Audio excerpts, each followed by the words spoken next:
திருச்சிற்றம்பலம். தென்னாடுடைய சிவனையை போற்றி, எந்நாட்டவருக்கும் இறைவா போற்றி. அனைவருக்கும் வணக்கம். நாம் இப்போ விருச்சிக ராசிக்கு உண்டான பிப்ரவரி மாத பலன்களை பற்றி பார்க்க போகிறோம். அதுக்கு முன்னாடி நம்மளுடைய சேனலை சப்ஸ்கிரைப் பண்ணிக்கோங்க. பெல் பட்டன் ஆல் அப்படின்னு சொல்லக்கூடிய பட்டனை கிளிக் பண்ணிக்கோங்க. அப்போ தான் நம்ம போடக்கூடிய அனைத்து பதிவுகளுமே உங்களுக்கு உடனுக்குடன் வந்துக்கிட்டே இருக்கும். பிப்ரவரி மாதத்தை பொறுத்த வரைக்கும் பார்த்துட்டிங்கன்னா, விருச்சிக ராசி அன்பர்களுக்கு ராசி அதிபதி உங்களை ஆளக்கூடியது, உங்களுடைய கேரக்டர் எப்படி இருக்கும் அப்படிங்கிறது எல்லாமே செவ்வாய் தான் சொல்லுவார். அந்த செவ்வாய் உங்களுடைய ராசிக்கு 8ஆம் வீட்டில் 24ஆம் தேதி வரைக்கும் வக்ரகதியில் இருக்கார். எப்பவுமே செவ்வாய் வக்ரமாக இருந்ததுன்னா முதல்ல விருச்சிக ராசி அப்படிங்கிறது கொஞ்சம் அவசரப்பட்டு செய்கிறது, கொஞ்சம் முந்தி செய்கிறது, யோசிக்காமல் செய்கிறது. ஏன்னா அந்த வீட்டில் சந்திரன் நீசமாகிறதுனால மனம் சார்ந்த விஷயங்கள் ஏதாவது ஒரு குழப்பத்தை இயற்கையாகவே இந்த ராசிக்காரர்களுக்கு கொடுத்து கொண்டு தான் இருப்பார் அப்படிங்கிறது உண்மை. இப்போ உங்களுடைய ராசி அதிபதி அப்படின்னு சொல்லக்கூடிய செவ்வாயும் பார்த்தீங்கன்னா வக்ரகதியில் இருக்கார் 24ஆம் தேதி வரைக்கும். அவரே உங்களுக்கு 6ஆம் அதிபதி ஆகிறதுனால 24ஆம் தேதி வரைக்கும் கடன் சார்ந்த விஷயங்களோ நோய் சார்ந்த விஷயத்துல எல்லாமே கொஞ்சம் கவனமாக இருங்க. வேலையில் கொஞ்சம் பிரச்சனைகள் அதிகரிக்கிறது, வேலை சார்ந்த விஷயத்தில் ஏதாவது ஒரு மன கஷ்டங்கள் இதெல்லாமே இருக்கும் அப்படிங்கிற அமைப்பு உண்டு. 24ஆம் தேதிக்கு மேலே பார்த்துட்டிங்கன்னா செவ்வாய் அங்கேயே தான் இருப்பார். ஆனால் 8ஆம் வீட்டில் இருக்கும் பொழுது விபரீத ராஜயோகத்தை ஏற்படுத்தி கொடுக்கும். தசாபுத்தி மட்டும் நல்ல 2ஆம் அதிபதியோ தனஸ்தானாதிபதியோ லாபஸ்தானாதிபதியோ 7ஆம் அதிபதியோ இந்த போல ஏதாவது ஒரு நல்ல ஸ்தானாதிபதிகள் திசையோ புத்தியோ நடத்தினால் இந்த 24ஆம் தேதிக்கு மேலே உங்களுக்கு விபரீத ராஜயோகமாக திடீர் பணவரவு, திடீர் அதிர்ஷ்டங்கள், ஷேர் மார்க்கெட் சம்மந்தப்பட்டது, லாட்ரி சம்மந்தப்பட்டது இதெல்லாமே நிச்சயமாக ஏற்படுத்தி கொடுப்பார்.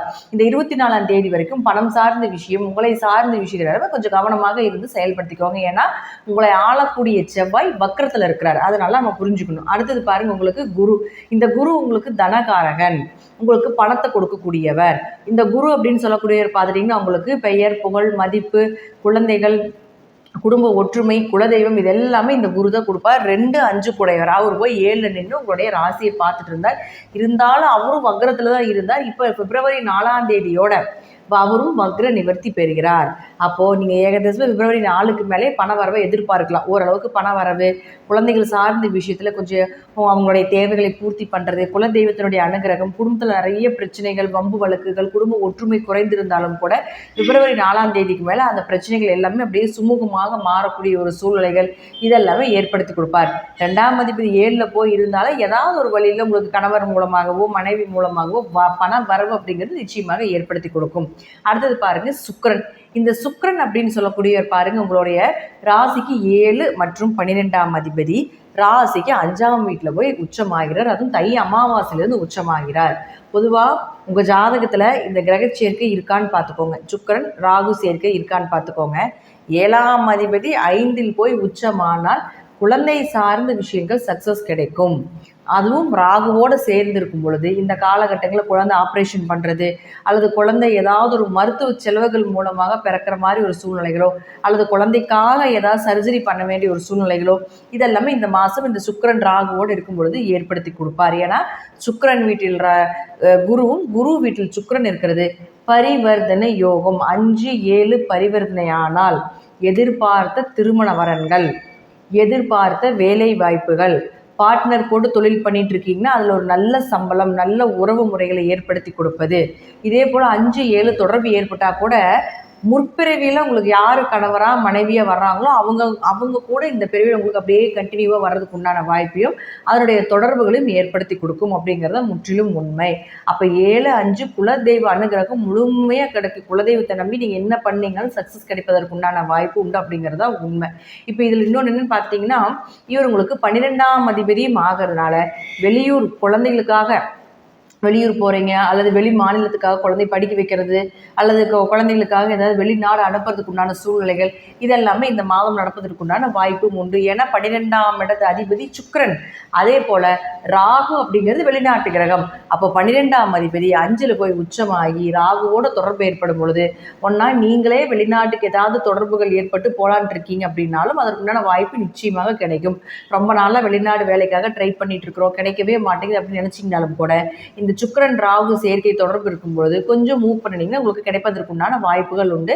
அதுவும் உங்கள் ஜாதகத்தில் வெளிநாடு போவீங்க அப்படிங்கிற ஒரு பிராப்தம் இருந்ததுன்னா இந்த 5ஆம் இடம்னு சொல்லக்கூடிய பூர்வ புண்ணிய ஸ்தானம் உங்களுக்கு இயங்கும். பூர்வ புண்ணிய ஸ்தானம் அப்படிங்கிற நீங்கள் முற்பிறவியில் உங்கள் தாத்தாவுடைய புண்ணியத்தை கொடுக்கக்கூடிய ஒரு அமைப்பு. நீங்கள் என்ன வாங்கிட்டு வந்தீங்க அப்படிங்கிறதும் நம்ம 5ஆம் இடத்தை வச்சு நம்ம சொல்லுவோம்.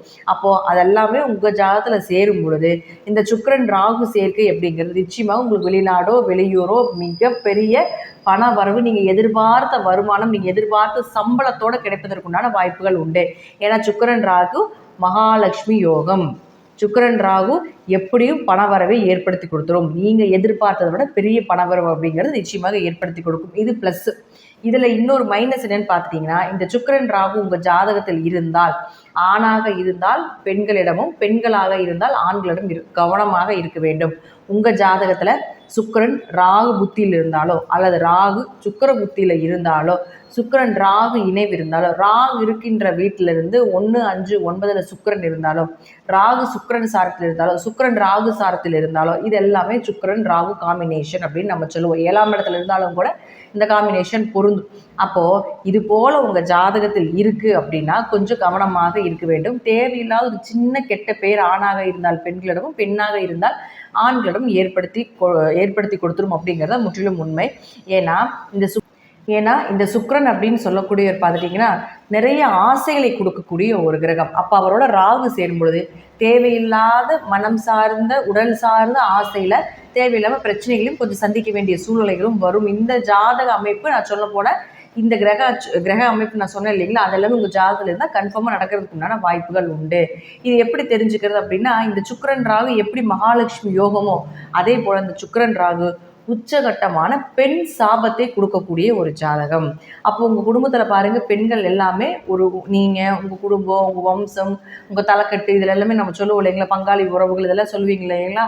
அதில் பார்த்துட்டோம்னா கண்டிப்பாக இந்த சுக்கிரன் ராகு அப்படிங்கிறது பெண்கள் சார்ந்த ஒரு விஷயம் நல்லதாகவே நடக்காது.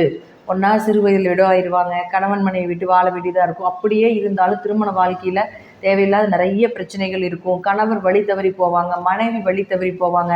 அந்த குடும்பத்தில் பிறக்கக்கூடிய பெண்கள் சரியில்லாத ஒரு சூழ்நிலைகள் இருப்பாங்க. கட்டிக்கிட்டு வந்த பெண்களும் நல்லா இருக்க மாட்டாங்க, கட்டிட்டு போன பெண்களும் நல்லா இருக்க மாட்டாங்க. இது பெண்களுக்கு ஏதாவது துரோகம் பண்ணி, உங்களுடைய முன்னோர்கள் ஏதாவது துரோகம் பண்ணி அதன் மூலமாக அந்த பெண் சாபம் விடுறதா பெண் சாபம். இது உங்கள் குடும்பத்தில் இந்த சேர்க்கை இருந்தால் நடக்கும் அப்படிங்கிற அமைப்பு உண்டு. அதே போல் இந்த காம்பினேஷன் நான் சொன்னது போல் சுக்கிரன் ராகு திசைகளோ புத்திகளோ ஏதாவது ஒரு தொடர்புகள் இருந்தால் இந்த மாதம் கொஞ்சம் கவனமாக இருங்க. என்னதான் பண வரவு, வெளிநாடு பயணம், வெளியூர் பயணம், குடும்ப ஒற்றுமை, குலதெய்வத்தினுடைய அனுகிரகம் இது எல்லாமே இருந்தாலும் கூட ராசிக்கு 5ல் ராகு இருக்கும்பொழுது 5ஆம் இடங்கிறது ஒழுக்கத்தை சொல்லக்கூடிய ஒரு இடம். அப்போ இயற்கையாகவே அங்கே ராகு இருக்கும்பொழுது சில ஒழுக்கத்தில் கை வச்சுக்கிட்டு தான் இருப்பார் அப்படிங்கிறத காட்டுது. அப்போ அதே இடத்துல சுக்கிரன் உச்சமாகும் பொழுது, அது 7ஆம் அதிபதி உச்சமாகும் பொழுது இது குடும்பத்தில் யாரோ ஒருத்தருக்கு கூட நடப்பதற்குண்டான வாய்ப்புகள் உண்டு. கொஞ்சம் கவனமாக இருந்து இளம் வயதில் இருக்கக்கூடிய பெண் குழந்தைகளையும் ஆண் குழந்தைகளையும் கொஞ்சம் கவனமாக பார்த்துக்கோங்க. அது அவங்க ஜாதகத்தில் இந்த சேர்க்கை இருந்தால் அப்படிங்கிறத நான் சொல்லிக்கிறேன். அடுத்தது பாருங்கள், உங்களுக்கு இந்த புதன் அப்படின்னு சொல்லக்கூடியவர் பாருங்க, உங்களுக்கு ராசிக்கு 8 மற்றும் 11ஆம் அதிபதி. இப்போ இருக்கக்கூடிய வீடுன்னு பார்த்துட்டிங்கன்னா 3ஆம் வீட்டில் இருக்கிறார். 11ஆம் தேதிக்கு மேலே 4ஆம் வீட்டுக்கு போகிறார். பொதுவாக உங்களுக்கு 8ஆம் அதிபதினு சொல்லக்கூடியவர் 3ஆம் வீட்டில் மறையும் பொழுது தேவையில்லாத அவமானங்கள் கொஞ்சம் குறையும். ஆனால் என்னன்னு பார்த்துட்டிங்கன்னா 8-3 தொடர்பு வந்ததுன்னா சகோதர உறவுகளில் கொஞ்சம் சண்டை சச்சரவு பிரச்சனைகள், கொஞ்சம் காரியங்கள் கொஞ்சம் லேட்டாக செய்கிறது இதெல்லாமே ஏற்படுத்தி கொடுப்பார். அப்போ அவரே 11ஆம் அதிபதியும் ஆகிறதால 11-3 தொடர்பு எல்லாமே நீங்கள் என்னதான் முயற்சி பண்ணினாலும் பல மடங்கான வெற்றிகளையும் பல மடங்கான லாபத்தையும் அள்ளி கொடுக்கக்கூடிய ஒரு அமைப்பு தான் இந்த 11-3-8 தொடர்பு. ஏதாவது ஒரு வழியில் ஷேர் மார்க்கெட் யோகம், யூடியூப் சம்மந்தப்பட்டது, லாட்ரி சம்மந்தப்பட்டது, பிட்காயின் சம்மந்தப்பட்டது, இது எல்லாமே 8-3-11 தொடர்பு வரும்பொழுது நிச்சயமாக நடக்கும். அப்போ 11ஆம் தேதி வரைக்கும் ஏதாவது பணம் சார்ந்த விஷயங்களுக்கு நீங்கள் மூவ் பண்ணிங்கன்னா நிச்சயமாக நடப்பதற்குண்டான வாய்ப்புகள் உண்டு. அதே போல் 11ஆம் தேதிக்கு மேலேயும் பார்த்துட்டிங்கன்னா 4ஆம் வீட்டுக்கு போகும்பொழுது கொஞ்சம் ஆரோக்கியத்தில் கவனமாக இருங்க. தாயினுடைய ஆரோக்கியத்தில் கவனமாக இருங்க. மற்றபடி பார்த்துட்டிங்கன்னா 11ஆம் அதிபதி 4ஆம் வீட்டில் இருந்தாலும் லாபத்துக்கு குறைவு இருக்காது அப்படிங்கிறத உண்டு. சில கொஞ்சமான விரைய செலவுகள் உண்டு அப்படிங்கிறத காட்டுதே தவிர மற்றபடி பார்த்துட்டிங்கன்னா ஏதாவது ஒரு வழியில் உங்களுக்கு காசு பணம் சொத்து சேர்க்கை ஏற்படுத்தி கொடுத்தே தீரும் அப்படிங்கிறது முற்றிலும் உண்மை. அடுத்தது பாருங்கள், உங்களுக்கு சூரியன். இந்த சூரியன் அப்படின்னு சொல்லக்கூடிய உங்களுடைய ராசிக்கு 10ஆம் அதிபதி. இந்த 10ஆம் அதிபதியான சூரியன் இப்போ இருக்கக்கூடிய வீடு 3ல் இருக்கார்.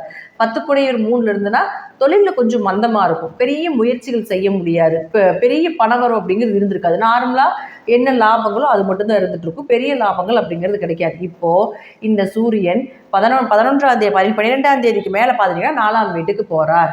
அப்போ 4ஆம் வீட்டுக்கு சூரியன் போகும்பொழுது கேந்திராதிபதி கேந்திரத்தில் இருப்பது மிகப்பெரிய யோகம். ஏன்னா 10ஆம் இடமும் கேந்திரம், 4ஆம் இடமும் கேந்திரம், கேந்திராதிபதி கேந்திரத்துக்குள்ளேயே கனெக்ட் ஆகிட்டாருன்னு மிகப்பெரிய யோகத்தை கொடுப்பார். அது விபரீத ராஜயோகத்தை ஏற்படுத்தி கொடுக்கும். 12ஆம் தேதிக்கு மேலே தொழில் வளர்ச்சி அருமையாக இருக்கும், தொழிலில் நல்ல லாபங்கள் கிடைக்கும். அதே போல் நீங்கள் என்ன எதிர்பார்த்தீங்களோ அதை விட பல மடங்கான லாபத்தை இந்த சூரியன் ஏற்படுத்தி கொடுப்பார். ஒரு வகையில் பார்த்துட்டிங்கன்னா சனியும் சூரியனும் சேருது. இந்த சனி சூரியன் சேர்க்கை 12ஆம் தேதிக்கு மேலே இருந்ததுன்னு வச்சுக்கோங்களேன். இதே உங்கள் ஜாதகத்தில் சனியும் சூரியன் சேர்க்கை இருந்ததுன்னா, ஆண் ஜாதகமாக இருந்தால் சமுதாயத்தில் மிகப்பெரிய வளர்ச்சி, அரசு வேலை, கவர்மெண்ட் சம்மந்தப்பட்ட வருமானங்கள், யாராவது வேலை வாய்ப்புக்காக கவர்மெண்ட் வேலைக்காக ட்ரை பண்ணிட்டு இருக்கிறீங்க, அல்லது கவர்மெண்ட் எக்ஸாம் எழுதுறதுக்காக அதை ட்ரை பண்ணிட்டு இருக்கீங்க, இது போல் இருந்துச்சுன்னா நிச்சயமாக இந்த சூரியன் 12ஆம் தேதிக்கு மேலே வந்ததுக்கப்புறம் பண்ணுங்கள். உங்களுடைய நேராக சூரியன் உங்களுடைய ராசியே பார்க்குது. இந்த சூரியன் உங்களுடைய 10ஆம் வீட்டையே பார்க்கறதுனால தொழில் ரீதியாக, கவர்மெண்ட் தொழில் ரீதியாக நீங்கள் என்ன செஞ்சீங்கனாலும் சக்ஸஸ் கிடைப்பதற்கு உண்டான வாய்ப்புகள் உண்டு. இது எப்படி, இது சனியும் சூரியனும் உங்கள் ஜாதகத்தில் இருந்துன்னு வச்சுக்கோங்களேன். இந்த காம்பினேஷனோட பலன் என்ன அப்படின்னா, ஆண் ஜாதகமாக இருந்ததுன்னு வச்சுக்கோங்களேன், அப்பாவும் பையன் ஒரு வீட்டில் இருக்கவே விடாது. ஏதாவது ஒரு சண்டை சச்சரவு பிரச்சனைகள் வந்து 2 பேர் பிரிவினைகளை கொடுத்துரும். அல்லது அப்பா இருந்தாருன்னா வீட்டில் பையன் இருக்க மாட்டா, அப்படி பையன் இருந்தாருன்னா அப்பா இருக்க மாட்டா. அப்படி இவங்க 2 பேர்த்துக்கு ஒரு உறவு முறைகளில் ஒரு விஷயத்தில் ஏதாவது ஒரு சங்கடங்களை கொடுத்து கொண்டே இருக்கும். இதே பெண் ஜாதகமாக இருந்ததுன்னு வச்சுக்கோங்களேன், சனியும் சூரியனும் சேர்க்கை ஏற்பட்டுருச்சுன்னா அப்பாவும் பொண்ணும் ரொம்ப அண்டர்ஸ்டாண்டிங்காக இருப்பாங்க. சொத்தையே, எல்லா சொத்துமே பொண்ணு பேரில் எழுதி வச்சுருவாங்க. பையனுக்கு பூர்வீக சொத்தை கொடுக்கறதுல பெரிய பிரச்சனை பண்ணுவார். ஆனால் இதே பெண் ஜாதகமாக இருந்ததுன்னா எல்லா சொத்தையும் எழுதி கொடுத்துருவார். பெண்கள் அந்த பெண் குழந்தை மேலே ரொம்ப பாசமாக இருப்பார், என்ன கேட்டாலும் செஞ்சு கொடுப்பார். அதே போல் அந்த பொண்ணு அப்படிதான், அவங்க அப்பா மேலே ரொம்ப பாசமாக இருக்கும், விட்டு கொடுத்து பேச மாட்டாங்க, எதாக இருந்தாலும் தன்னுடைய தந்தைக்கு உண்டான விஷயத்தை செய்தே கொடுத்திரும். அப்போ இது ஆணுக்கும் பெண்ணுக்கும் எப்பொழுதுமே ஒரு பாஸ்வாலிட்டி அப்படிங்கிறது சனி சூரியன் சேர்க்கையில் ஏற்பட்டு கொண்டே இருக்கும் அப்படிங்கிறது உண்மை. ஆனால் ஆண் ஜாதகத்தில் வீட்டுக்குள்ளே நிம்மதி இல்லைனாலும் கூட இந்த சனி சூரியன் சேர்க்கை சமுதாயத்தில் வளர்ச்சி, சமுதாயத்தில் பெரிய லெவலில் தன் கையை ஊனி மேலே வரக்கூடிய ஒரு அமைப்பு, பெயர் புகழ் கிடைக்கிறது, இதெல்லாமே ஏற்படுத்தி கொடுத்துரும் அப்படிங்கிற அமைப்பு உண்டு. உங்கள் ஜாதகத்தில் அரசு வேலை கிடைக்கும் அப்படின்னு நினச்சிட்டு இருந்தீங்கன்னா, உங்கள் ஜாதகத்தில் அந்த வேலை கிடைப்பதற்கு உண்டான வாய்ப்பு இருக்குது அப்படின்னா இந்த சனி சூரியன் சேரும் பொழுது, ஏன்னா 3 கிரகம் வந்து அரசாங்க கிரகம், ரொம்ப முக்கியம் கவர்மெண்ட் வேலைக்கு. ஒன்று சூரியன், சனி, செவ்வாய். சூரியனுக்கும் சனிக்கும் திரிகோணத்தில் செவ்வாய் இருக்கிறதும் சனி சூரியன் சேர்க்கை, சனி சூரியன் செவ்வாய் சேர்க்கை அப்படிங்கிறது அமைப்பு உண்டு திரிகோணத்தில் இருந்தாலும்.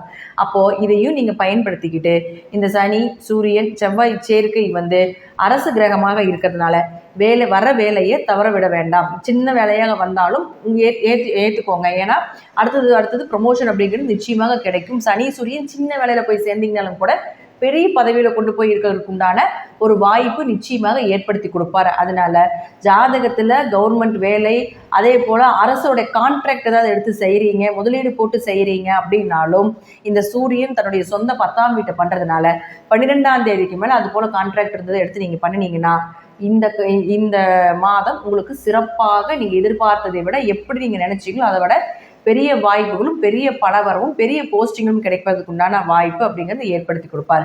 விருச்சிக ராசியை பொறுத்த வரைக்கும் பிப்ரவரி மாதம் 4ஆம் தேதிக்கு மேலேயே பணம் சார்ந்த விஷயங்கள் வர்றதுக்கு ஆரம்பிக்கும். அதே போல் பார்த்துட்டிங்கன்னா உங்களுக்கு இந்த 12ஆம் தேதிக்கு மேலே கவர்மெண்ட் சம்மந்தப்பட்ட தொழில் ரீதியாக வேலை ரீதியாக நீங்கள் மூவ் பண்ணலாம்.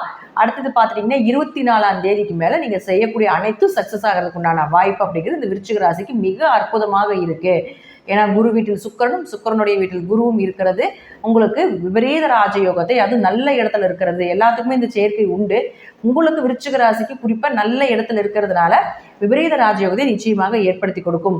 இருப்பினும் சுக்கிரன் ராகு சேர்க்கை இருக்கான்னு பார்த்துக்கோங்க. அதில் மட்டும் கொஞ்சம் ஏதாவது தேவையில்லாத குடும்ப ரீதியாக ஏதாவது ஒரு பிரச்சனைகளையோ ஒரு எதிர்ப்பாளர்களுடைய ஒரு சில அவமானங்களே கொடுக்கறதுக்கு உண்டான வாய்ப்புகள் உண்டு. மற்றபடி பண வரவுக்கும் வளர்ச்சிக்கும் தடையில்லாத மாதமாக இந்த பிப்ரவரி மாதம் இருக்கும் அப்படிங்கிறதுலே மாற்றமே கிடையாது.